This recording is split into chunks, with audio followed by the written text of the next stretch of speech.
Good morning, good afternoon, everybody. Welcome again to a little short recording about global project management experts' views of all things AI.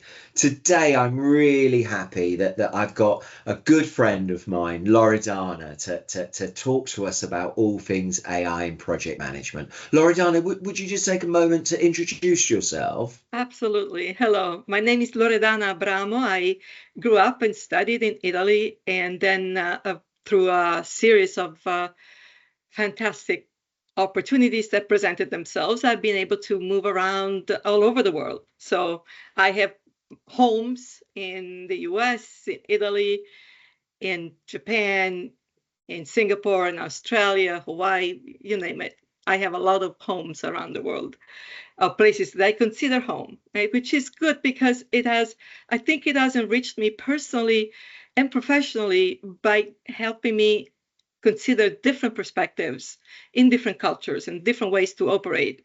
And so I think that's given me an advantage in my career. I'm an electrical engineer and I moved into project management by necessity. You know, as your role evolves, as your career evolves, you move from a technical role to a leadership role. And that's where I really wanted to be competent in what I was doing. So I learned more about project management, and I've ended up using it in key roles as PMO deputy director for a large program of work, for corporate PMO in a large corporation. Again, all the time working in projects all over the world. So I've published several papers through PMI and IPMA, starting, some maybe 20 years ago, all about readiness, being prepared. Because if we are not ready to tackle our challenges, what's coming our way, we're going to be a little bit left behind, right? I've co-authored books. One of them is actually coming out now. You see the cover behind me. Fantastic. Yes, it's AI-powered leadership. It's mastering the synergy of technology and human expertise. Brilliant. Can I just say what an on-the-money subject that book is? I mean, ahead of time. So I'm sure you started writing it several months, if not years ago. It's such an on-the-moment subject, and I'm sure we're going to explore that as well. Yeah, I've had my co-authors are all very experienced, very knowledgeable individuals who have had a lot of hands-on experience, like me, but even in more complex situations. So I'm very fortunate that I was able to work with them on this. Fantastic. Well, look, thank you for that introduction about yourself. And obviously anybody that's listening to this, I would encourage you to look it up, Loredana, and see what she's been. I think, sparing her blushes, these have been some very large organizations, very large programs that she's been involved with as well. And Loredana, what do you do now? Do we cover that? No, I didn't. So Yeah. I am now a lecturer at Boston University, and I teach graduate students. I actually designed and I teach the capstone class for project management programs.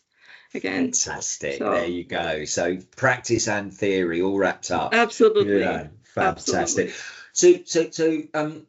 Let's get diving into our conversation about AI and project management. And those people that watch these recordings regularly know that I like to start with a conversation about what you think the impact of AI is and what the use cases are for AI in project management. What's your thoughts on that? Well, AI is not a new thing, right? It's been around for ages.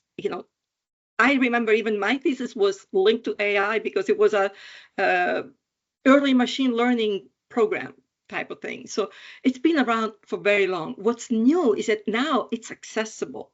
Everybody with a laptop and a connection to the internet can access a ChatGPT, Copilot, Claude, all of these mechanisms. We're project managers. As it's our job to drive change, right? That's what projects do. A project is something that wasn't there before and now it's there. It's a change. And we drive change as project managers. So as such, we can tackle it in one of two ways.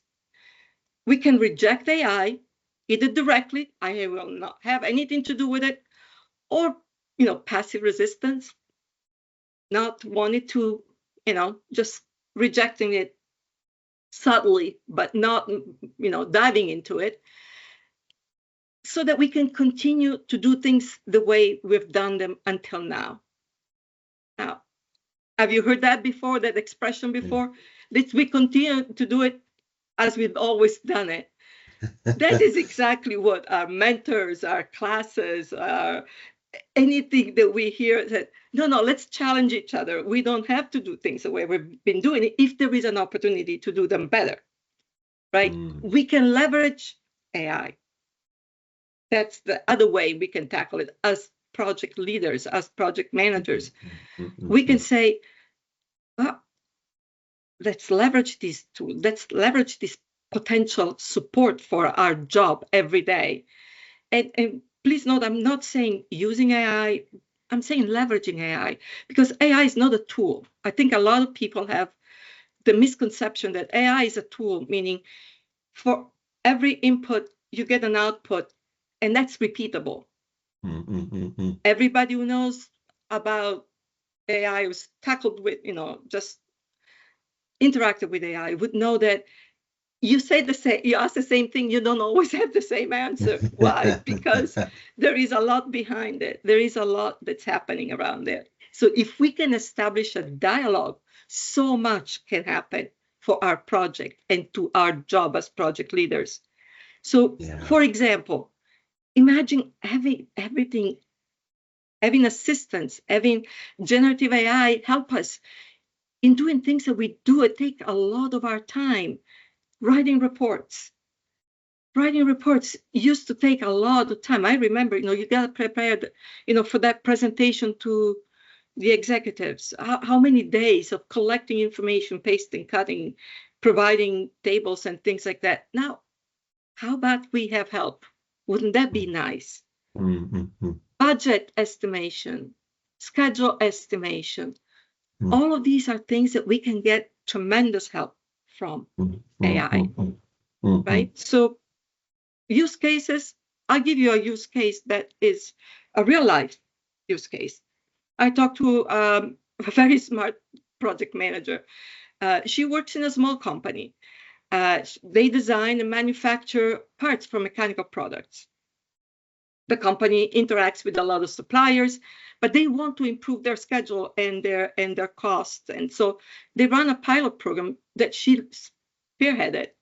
And she gathered data from 5 years from specific locations on specific parts, category of parts.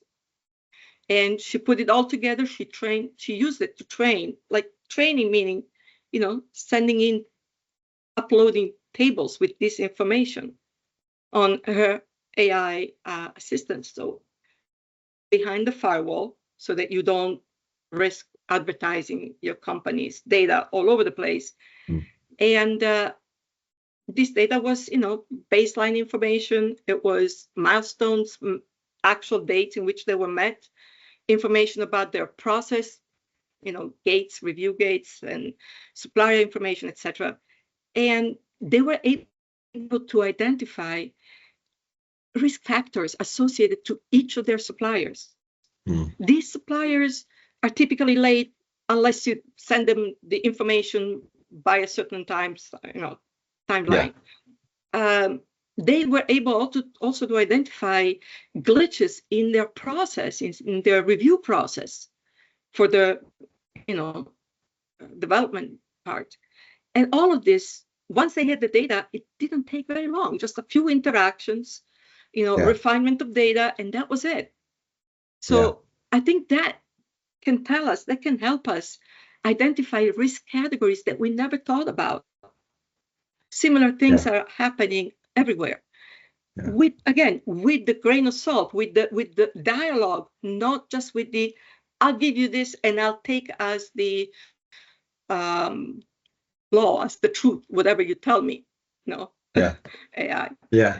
yeah. Another example, I don't know if Yeah, I was going to just come back yeah, on some of those, if I may, yeah, and I'm please, sure we've got time to go to other yeah, examples as well. I thought it was very interesting that you started the conversation about the purpose of project management. We drive change, and I was thinking, just take a step back from that before we go into any examples around AI. If there's anything that we can do to accelerate both the driving of change, but hopefully, the nirvana that we reach at the end of the yeah, change, well, that's got to be a good thing, isn't it? absolutely, because we'll have an edge. As I was saying, having some preparedness, being ready for Yeah, what's coming our way.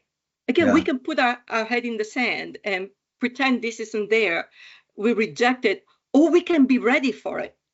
We yeah, can yeah, prepare yeah, for it so that we can yeah, yeah, yeah. actually drive that change. Yeah, and I'll just come on to your example you gave there, and it sounds fantastic. And there was a couple of points that I was thinking about. One, you're sort of opening up blind spots there. Spots that maybe if you stood up a team and they analyzed all of the data, it might have taken them a long time to spot that, and Exactly. maybe it would have been out of date fairly quickly as well. But Exactly. but but but but if you can, do that through the power of technology, through the power of Hmm. AI, it can be dynamic. It can probably spot patterns that we wouldn't have necessarily seen as well. So Yeah. so I love that example. I was thinking the other bits there for me was the explainability, so showing why you've reached these conclusions, Hmm. and maybe and those people that know me, they'll know that I'm beyond Gen AI, and maybe blending machine learning and Gen AI together is the real key to this, as it were.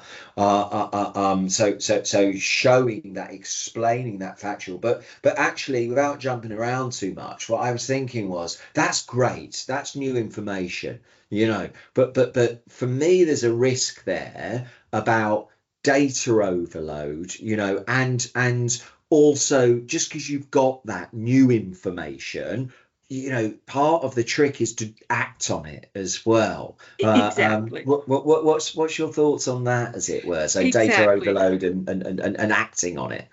Right. So I think we can. That's why I'm talking about the dialogue with AI. Once you get this information, you can. It's okay. You can ask AI, what are your recommendations? And AI could say, well, I think you should streamline your process, for example. I think you should not deal with this particular supplier that has a low risk, associated, that has a high risk factors Mm-hmm. associated with them. But that needs to be assessed. That's where, as human beings, we can bring value in the dialogue, in screening, and deciding, yes, I can streamline these processes, but I'm not going to give up on my reviews, because reviews are important. So the decision making Yeah, ultimately needs to reside with us, yeah. and that's where we need the dialogue. That's where we need to, you know it's like this. The way I look at it is, what we were writing reports, we were writing books, when we just had a pen or pencil and a piece of paper. Then we started to have, word processors. Did we stop writing books? Did our creativity get impacted by having a word processor? I don't think so. It was an easier way to get where we needed to be without having to, you know, transcribe, write many times. I don't know if that's making sense Yeah, no, to it you. does, and I was thinking that even now AI can actually write the script associated with what the Mm, data is showing, um, and my sort of negative thought of it, Loredana, is that, and I know you and I have touched on this before, is that unfortunately, obviously not me, but unfortunately, a lot of people sort of will cut and paste. They're possibly, not lazy, but maybe they're being smart, and it's the other way around. I think for me, the reason I'm raising that is actually it does go back to human and saying, well, have you got sufficient guardrails in on the inputs and the outputs of these systems, and ensuring that, but I do genuinely believe that most people will cut and paste answers, as it were. So what's your view on that? Yeah, so that's the risk. That's one of the risks of taking what comes out of AI as the truth. This is what it is. Absolutely wrong. So I don't know if you heard, but there was a big law firm in New York that was, that brought a case to trial, and one of their junior associates, prepared, I'm not sure what the term is, but they prepared the case, a brief on the case, and they quoted precedents. The brief had been prepared using AI. Now, the junior associate did not check the references, the prior cases. In the United States, there is a lot of reliance on precedent. A previous case was handled this way, so that's why we think we should handle this case the same way. That reference was non-existent. Yeah. So, I was thinking it's not just the junior, but whatever the checks were before it got into court. Before it got in front of the judge, they got an enormous fine. It was a kind of a scandal. It was not a good thing. And that reinforces my concept. You need to double check. Also, for example, one of the things that is near and dear to my heart is data privacy.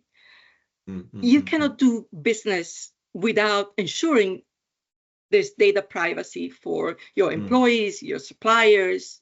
Private information should not be divulged. Now, there are ways in which this can be avoided. So the traps like these can be avoided by having appropriately trained AI agents that will actually run the information through another AI agent that is specifically trained on data privacy, and that agent will check. There are data privacy issues with this approach, and send it back. And so the dialogue involves two different data analysis. Well, that's what I was thinking. Not just that example, but there are ways. Your example that was very unfortunate for that poor soul that prepared that paper, because he got blamed, or she got blamed. That, but actually, I would blame the process as well. Like I said, it's not just human layers there. You can put technical layers in there as well. What was the large language model trained on? It sounds like they just went to ChatGPT or whatever and got their data. Right. That's right. That's the other thing that I want to emphasize, and that's what also we discuss in the book, is it's important that an organization wanting to invest in AI doesn't just we'll do AI and off they go. You need to have processes in place. Control loops. How can you control the outcome of your R&D interactions, brief writing, or whatever, by putting in place control mechanisms, feedback mechanisms, somebody that in your process has the job of reviewing, verifying, making sure that things are done properly. It's interesting because public at large reads a story like that, and for me there's this huge risk that it swings back the other way, where no, we can't use it, we can't put anything in there, whereas actually I think the most mature organizations are working out their technical infrastructure and getting the balance right.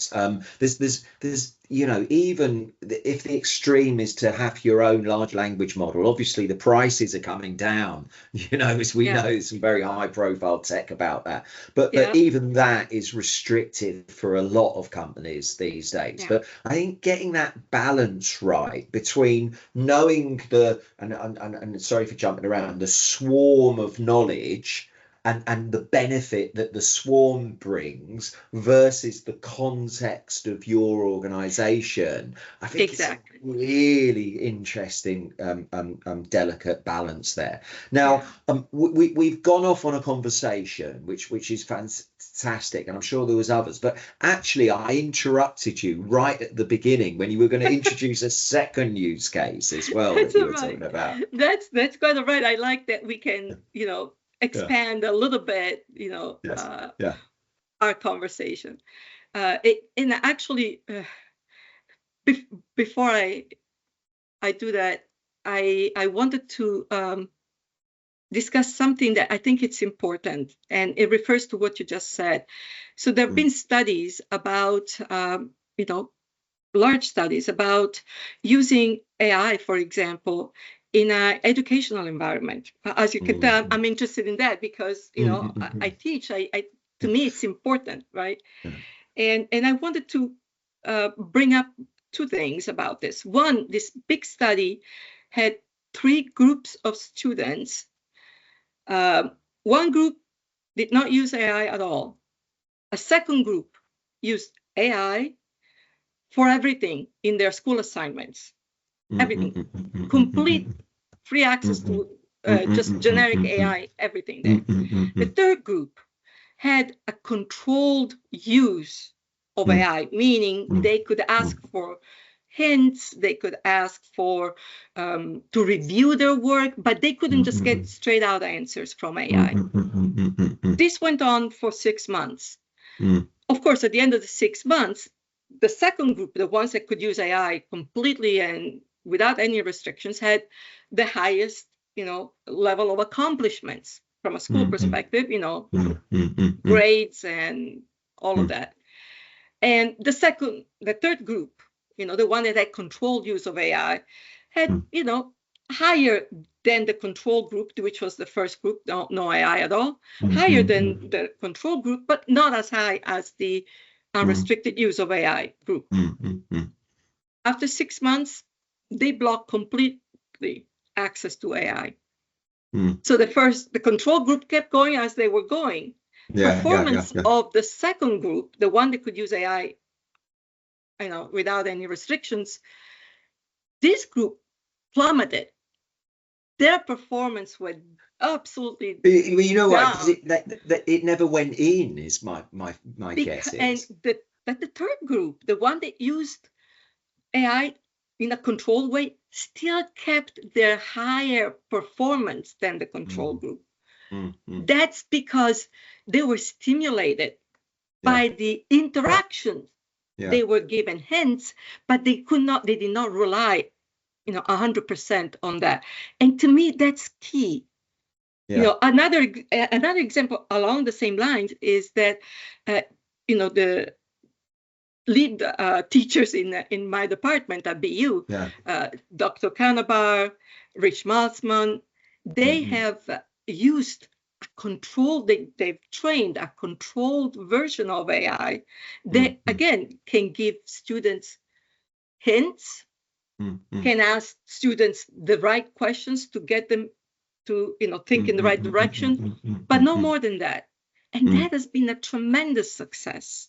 There are ways in which we can leverage AI without, blind usage, which will lead us to diminish our ability to think for ourselves, to become, critical thinkers.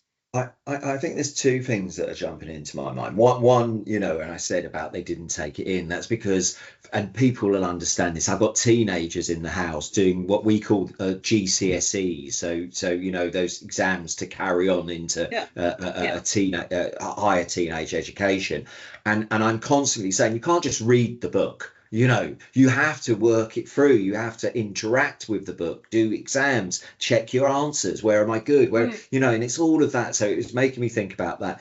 The other one, and apologies, I know that we spoke about this sometime, and I'm going off slightly on a tangent, but hopefully you're with me on this. It was, we were talking before many moons ago about AI and empathy. And I know your example about the bedside manner of the doctor. Would you just mind expanding that little example? I know we haven't sort of touched on it, but I think it's such a fascinating piece of commentary. Absolutely. So what's of interest to me is the fact that we can get help, and another use case, if you wish, in situations where we might not even think about using AI. And again, one of the themes in the book is that all the soft skills, you know, power skills, however you want to call them, communication, empathy, decision making, you know, interacting with our peers, with other people around us, can be leveraged, can be empowered really by AI. So I'll bring you an example.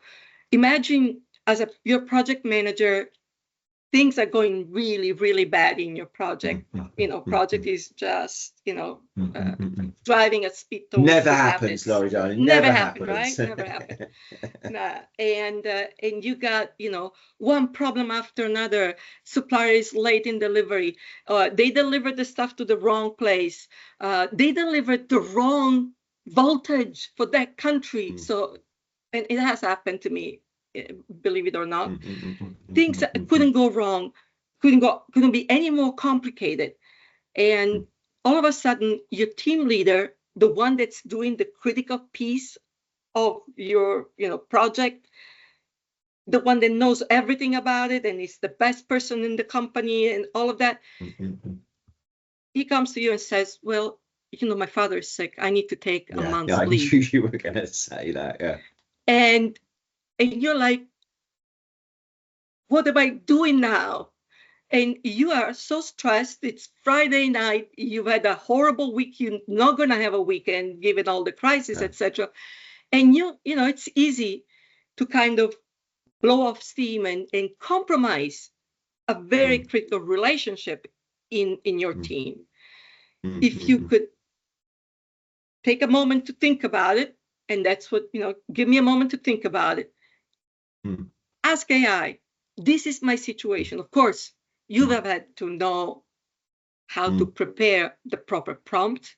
You would have to know how to frame your question correctly. And what am I supposed to do? And I've done it. Actually, I've run that scenario. I asked, what should I do? And the response was, okay, here is an email that has some options. You might want to review it. And it was a very cool email. You know, it's like you could get help from somebody who doesn't know all the intricacy, but who is emotionally distant from the situation. And can tell you, you know, here, we can do this, but can we please have 2 days to ensure that there is a handover? Or if you cannot do in person, maybe we can do on the phone for 3-4 hour sessions so that you can do a handover and that we can establish the touch point, series of touch points. It gave me the answer that as a person, again, on the verge of the abyss, I would not have been able to formulate. And dare I say it, you know, I'm sure there's a quote I see all the time on LinkedIn about, you know, when you get to the emotional level, you've almost lost the argument straight away. And your example there is fantastic. And you know, I would definitely encourage others to do that. And you know, obviously that's in the reactionary mode. I think you can also do it on the pro side. So for example, feed a project chartering, create a comms plan, create a training plan, you know, all of that sort of stuff. You know, it is fantastic. fantastic from that perspective. And again, I'll just remind listeners to what you said there. It gave you options that you then reviewed and qualified. Exactly. You don't just take what it gives you and send it out, because it might not be realistic. It might not be exactly what, if the person needs to leave the country or the person needs to just be gone, you have to adjust it, tweak. Okay, what if I, instead of 2 days, I say let's do a few sessions online so that the person could be wherever they need to be. You need to join the conversation. This is not a tool in the straightforward sense where you give an input and get an output, and that's it. The output is always the same, given the same input. The output is always reliable. No, you have to assess, evaluate, and modify accordingly. And we know we're at the beginning of this journey as well. I mean, already we're sort of saying, oh, you can have a PhD student, and yes, it will come at a higher license fee, but it's probably less than recruiting somebody as well. And probably that's what they're playing into in terms of pricing models. But really what we're talking about there is the stringing together of all of the greatest minds in one place, and notwithstanding what the pricing model is, you can then access them, and almost the limit is your creativity, as it were. So what can you think, the thought to reach out in that, tense situation, or the thought to be proactive, as it were. And I think that's fantastic. One thing, and we've gone way over time, by the way, but I'm enjoying the conversation. One thing that I get slightly more nervous about is stringing those conversations together. Again, people becoming lazy in the answers, and I'm sure there's, you mentioned earlier ethical impacts and all of that sort of stuff. Let's just have a quick chat so that we're both very positive to this world, but we should have a little chat about some of the negatives as well. Yeah, absolutely. So the fact that we have to review, we have to assess whatever output comes out of AI is not just wishful thinking. It needs to be part of the process. That's why I mentioned earlier, we need to have organizational processes that engage AI in the context of a control loop, the feedback loop. When I studied automated controls at university, I was like, what is this going to teach me? I couldn't understand. But I remember that we need to have a feedback loop. Something gets done, then you need a feedback loop with some thinking around that brings you back to the beginning of the process and say, how am I going to modify this process to be able to meet my goals? If we cannot have that ethical review, moral review, is this output aligned with our values? One of the answers I could have gotten from AI in that previous example was, well, this person is obviously not committed to the work, you can fire them. And if I had been lazy, like you said, like we all are, eventually, it's one of the laws of nature. We all tend towards the lowest possible expenditure of energy, right? Yeah. Lazy thinking, you go like, well, sorry, you're fired. Bosh. Yeah. Exactly. With the chainsaw. And no, we are better than that. So we think about it. We say, no, this is not an option. We might even have trained our AI model to our organizational values. We respect people. We understand that people have other employees are